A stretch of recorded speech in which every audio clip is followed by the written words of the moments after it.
What I want to talk about in this lesson is just some of the limitations to Niels Bohr theory on, explaining like why we get these emission spectra for hydrogen. So, what were some of the limitations behind his theory?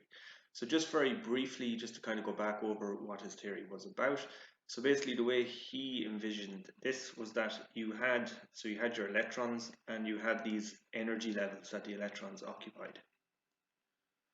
So you had, for example, the electron, and the electron can be thought of as a spherical particle, for example, that moves around in these very fixed regions of space, which are known as energy levels.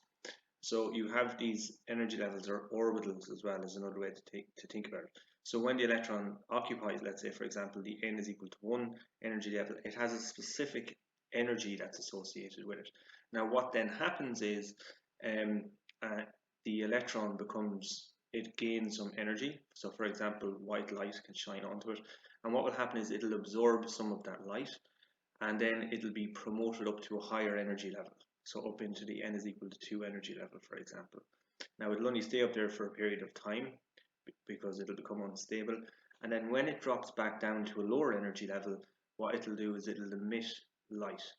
It'll emit a wavelength of light of a particular frequency or of a particular energy that will correspond to, let's say, one of these particular lines that shows up in an emission spectra.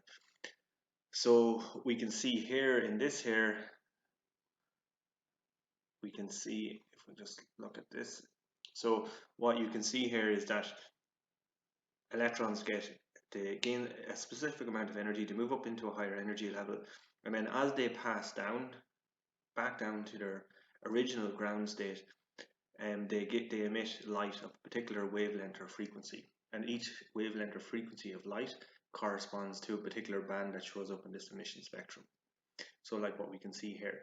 Now the same thing happens as well if you shine, for example, if you take hydrogen gas and you put it into a discharge tube and then you add energy, or you shine white light through that discharge tube, what's going to happen is, and you put it through a prism, you're going to get the bands that are associated with each of these transitions up into higher energy levels and moving back down. They're going to actually be absorbed, and you'll get a continuous spectrum, but with the individual wavelengths of light removed from it. So that's really, you have this particle that's an electron. It's in a particular energy level. It gains energy.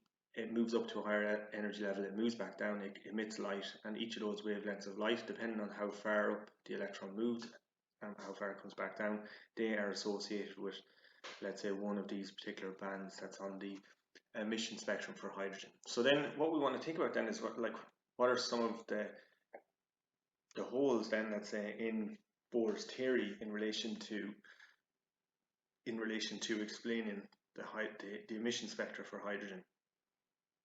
So here are some of the problems that you run into in relation to Bohr's theory. So one of them is it only works well for hydrogen. So for example, like hydrogen has one proton, one electron. It's a relatively simple atom, so it actually works well for hydrogen. But when you start to look at more complicated atoms, like for example sodium, it's very hard to completely link it into Bohr's theory of these just individual energy levels, based on what the observations that can be seen with emission spectra for more complicated atoms that have more than one electron. So that's one of the problems. It works well for hydrogen, but it doesn't work so well for some of the other more complicated atoms that have more electrons. It did not take into account the fact that electrons have properties of waves as well as particles. So with Niels Bohr's theory, really what it relies on is that the electron is a particle, and it moves around a fixed orbit, and it moves up to a higher energy, moves back down. But what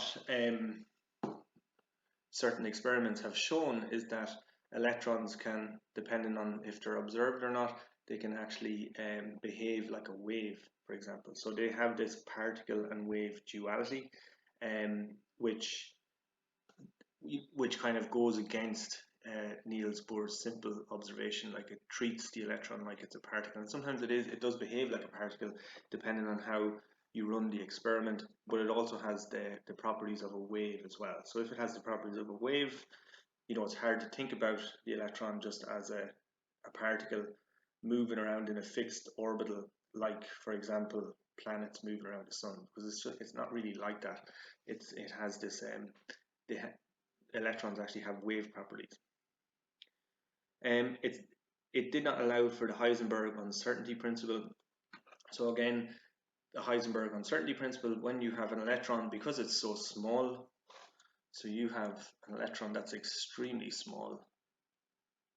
So and when you try to measure it, you observe it, and you fire light at it, for example, because it's so small, what actually happens is when you bombard it with light, the light actually causes the electron to move out of place. So it's very hard to measure. If you gain information about its position, for example, you lose information about its momentum, and the same way, the other way around as well. If you gain information about its momentum, you lose information about its position. So that was another, let's say, limitation of Bohr's theory as well. It did not account well for the fact that it did not allow, for this Heisenberg uncertainty principle. So it's very hard to be certain 100% where the electron is, where the electron is. So basically what it's kind of like, a way to think about it is, if you have a basketball, for example, and you want to understand where the basketball is positioned, you can throw tennis balls at the basketball, and then they'll bounce and they'll land in a certain position. So depending on where they bounce and where they land, you can figure out, for example, where the basketball is. But when you hit, for example, the basketball with a tennis ball, what it's going to do is it's actually going to cause the basketball to move as well. So this particularly comes into play when you're talking about very, very small subatomic particles that are actually influenced by the methods that are used to measure them. So if you, for example, bounce light off them, what's going to happen is it's actually going to change the position, or it'll even change the velocity. It'll cause changes, for example, in what you're observing. So you can't really trust then 100% with 100% certainty the observations that you're actually seeing. And it did not explain. So it did not explain the discovery of these energy sublevels.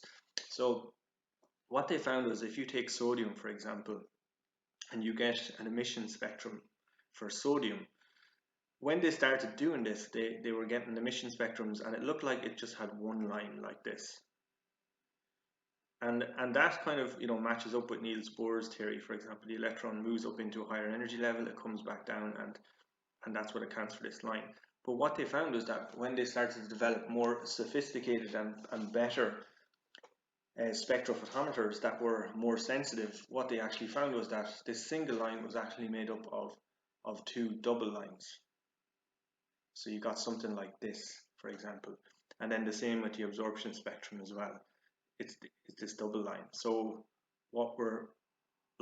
basically what this introduces then is some level of uncertainty, because with Niels Bohr's theory, what he says is that electrons occupy very specific energy levels, and they only move up to the next highest energy level. So for example, from N1 to N2, if it absorbs an exact amount of energy that's between the difference between these two energy levels. But what this is kind of shown is that, like when we look at this, for example, what it's shown is that like these two lines here will have different energy values. So what it's kind of indicating is that, for example, the electron is kind of, in some cases, it's going up as far as here, and then it's moving back down again. So it kind of indicates that it's moving somewhere between these fixed energy levels. And scientists just couldn't see this at the start when they were looking at these absorption spectra, but once the absorption spectrums started to become more sensitive, they started to notice this. So what this introduces then is the idea of these energy sublevels. So it's not just, so you have these energy levels, but then within these energy levels, there's actually sublevels as well.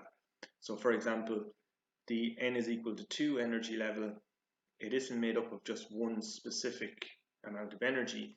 The electron can actually, it can go up to this energy level and move back down, or it can go up to this energy level and move back down. And each of these transitions will give off a specific wavelength of energy that will have a very specific value that is somewhere between these two energy levels. So what it's saying is that the n is equal to 2 energy level, it actually can have, let's say this is these are the two, the start and the end of the n is equal to 2 energy level. Well, within it, there's actually these sublevels as well.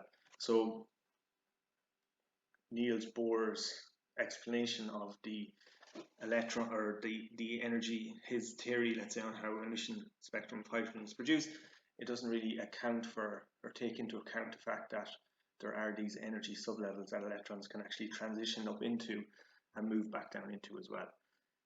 So really these are the main some of the main problems with or limitations to the Bohr theory as well. And then just if we take then as well another way to kind of think about it too is that it doesn't account for the existence of orbitals either. So a way to so we have this guy here, so Schrödinger, and he developed particular mathematics, and it was his mathematical equations that gave us the shape of orbitals as well. So a way to think about it is it's not these very you don't have these perfect circular paths that electrons follow around. They don't even act like in this way at all. And Schrodinger's maths actually showed that electrons they behave more like they have a probability function. So what you actually get, instead of getting these clean orbitals, these circular orbitals, what you actually get is you get these shapes like this. And really, when you look at these, what this is telling you is that this is it's giving an indication of where you're likely to find the electron.